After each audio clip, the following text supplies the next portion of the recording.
मृत्युमिवतित उना पुनन्तो यत्र धीरा मनसा वाचमक्रत। ఓం నమో గణపతయే.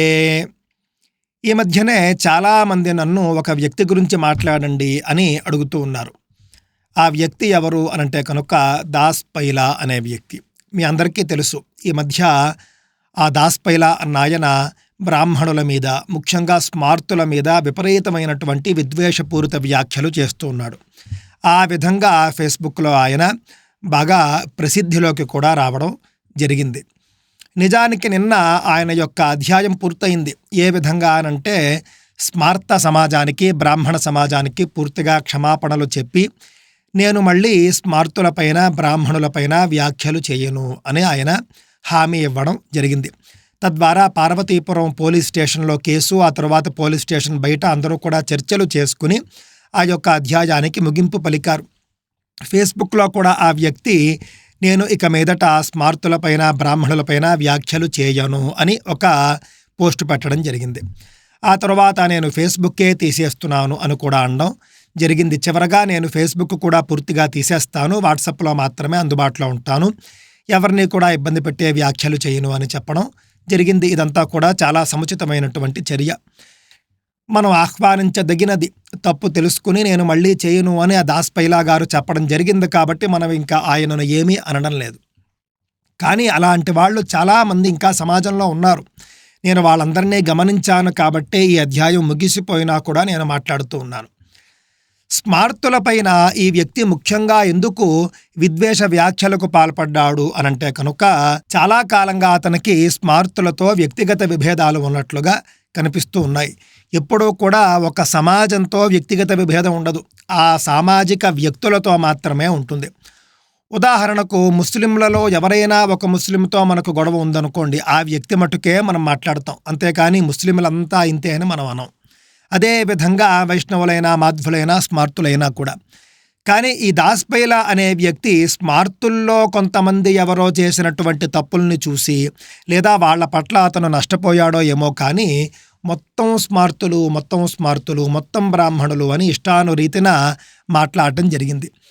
అంతటితో ఆగకుండా అందరూ ఆరాధించేటటువంటి కంచి పరమాచార్య వారు కావచ్చు, శృంగేరి స్వామి వారు కావచ్చు, ఇలాగా చాలామంది పీఠాధిపతుల పట్ల కూడా, వారి విషయంలో కూడా ఆయన ఇదే విధంగా విద్వేషపూరితమైనటువంటి వ్యాఖ్యలు కూడా చాలా చేశాడు. మొదట్లో నేను ఆయన వైష్ణవుడు అనే అనుకున్నాను, కానీ ఆ తరువాత నేను ఫలానా కులానికి చెందిన వాణ్ణి అని ఆయనే చెప్పుకున్నాడు. ఆ కులానికి చెందినటువంటి వారే ఇప్పుడు ఆంధ్రప్రదేశ్లో కూడా ఉన్నతమైనటువంటి రాజకీయ స్థానాల్లో ఉన్నారు, ఉప ముఖ్యమంత్రి స్థానంలో కూడా ఉన్నారు. ఆయన చాలా మంచివాడు. చక్కగాను అన్నవరంలో బ్రాహ్మణులకు సంబంధించినటువంటి సమస్య వస్తే పవన్ కళ్యాణ్ గారు నిలబడి పోరాడి ఆ యొక్క సమస్యను ఎదుర్కొన్నారు. ఆ విధంగా బ్రాహ్మణుల్ని గౌరవించారు. బ్రాహ్మణుల పట్ల ఆయనకు కానీ, ఆ సామాజిక వర్గానికి కానీ ఉన్నటువంటి గౌరవం, భక్తి అవన్నీ మాకు తెలుసు. ఈ ఒక్క వ్యక్తి ఏదో బ్రాహ్మణుల పట్ల, స్మార్తుల పట్ల వ్యతిరేక వ్యాఖ్యలు చేసినంత మాత్రాన ఆ కులం అంతా చేసినట్లు కాదు.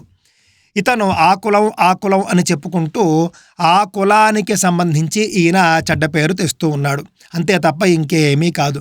అదేవిధంగా నామాలు పెట్టుకుని వైష్ణవుణ్ణి అనే విధంగా వ్యవహరిస్తూ వైష్ణవులకు కూడా చెడ్డ పేరు తెస్తూ ఉన్నాడు. ఇలాంటి వాళ్ళంతా కూడా ఆయా సామాజిక వర్గాలకు చెందినంత మాత్రాన ఆ సామాజిక వర్గం అంతా తప్పు చేసినట్టు కాదు. మేమెప్పుడూ కూడా ఆ విధమైనటువంటి అజ్ఞానంతో ఉండం. కానీ వీళ్ళు ఉంటూ ఉంటారు ఆ అజ్ఞానంతో. గతంలో ఎవరో స్మార్తుడు ఏదో తప్పు చేశాడు, ఈయన ఇబ్బంది పడ్డాడు. ఏదో విషయంలో స్మార్తులు ఏదో రాశారు, వీళ్ళు ఇబ్బంది పడ్డారు.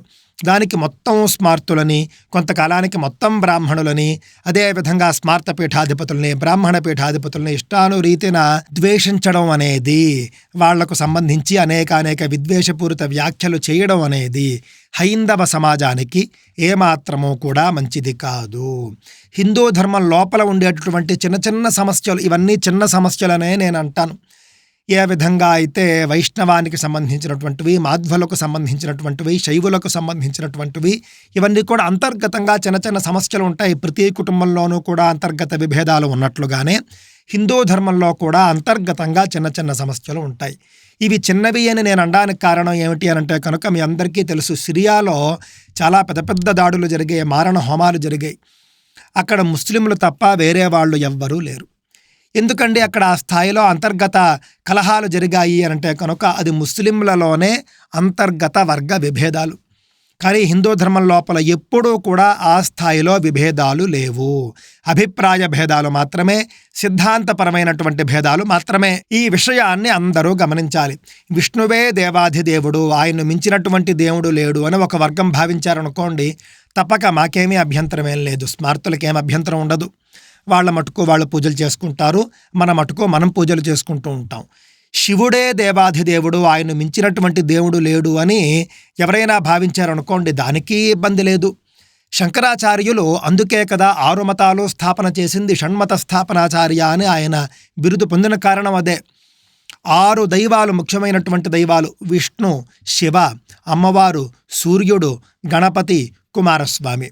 ఈ 6గురిని కూడా ఎవరికి వారు మా దేవుడే గొప్ప, మేము పూజించే దేవుడే గొప్ప అని అనుకుంటే కనుక తప్పక అనుకోవచ్చు, పూజలు చేసుకోవచ్చు, ఏమీ ఇబ్బంది లేదు. మీ దేవుడే గొప్ప కాదయ్యా, మా దేవుడే గొప్ప అని మేమెవ్వరూ మాట్లాడము.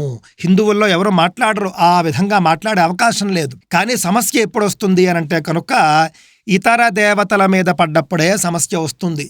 మా దేవుడు మాకు గొప్ప అని అక్కడ ఆగడం మానేసి, మీ దేవుడు గొప్పవాడు కాదు, మీరు పూజిస్తున్న పలానా దేవుళ్ళలో దోషాలు ఇవి అని చెప్పడం ఎవరైతే మొదలు పెడతారో అలాంటి వాళ్ళను మనం ఖండించి తీరాలి.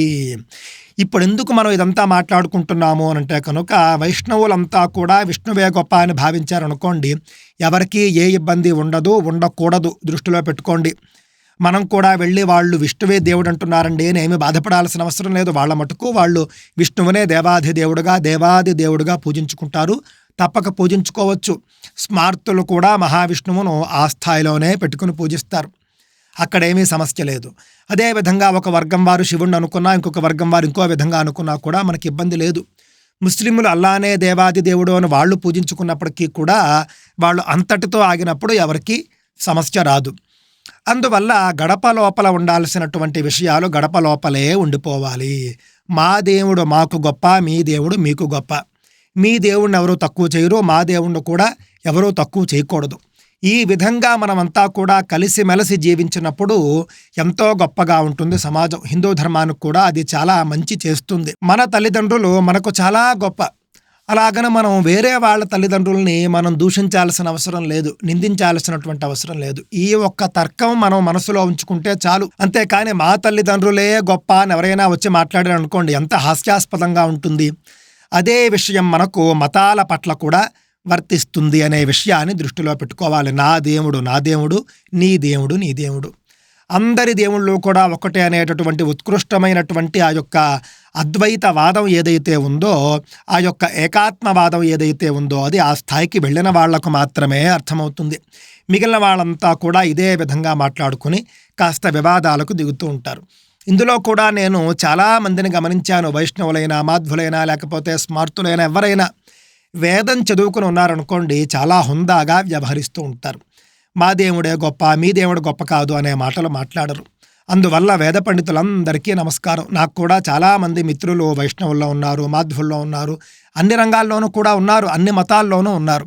అన్ని మతాలు అంటే కనుక హిందూ ధర్మం లోపల ఉన్నటువంటి మతాలు అనే విషయం దృష్టిలో పెట్టుకోండి. ఇతర ఇస్లాము, క్రిస్టియానిటీల్లో వేద పండితులు ఉండరు. కావున హిందూ ధర్మ అంతర్గత మతాలన్నీ కూడా ఎల్లప్పుడూ సమానమే. అందరూ కూడా కలిసిమెలిసి చక్కగా జీవిస్తూ ఉన్నారు. ఈ విధంగా క్రింది స్థాయి వ్యక్తులు అనవసరమైనటువంటి విద్వేష వ్యాఖ్యలు చేయకూడదు. చేసినా కూడా వాటికి పెద్దగా ప్రాధాన్యత ఇవ్వకండి ఎవరూ కూడాను. ఇంకా కొంతమంది అలాంటి వాళ్ళు ఉన్నారు, గమనించాను నేను.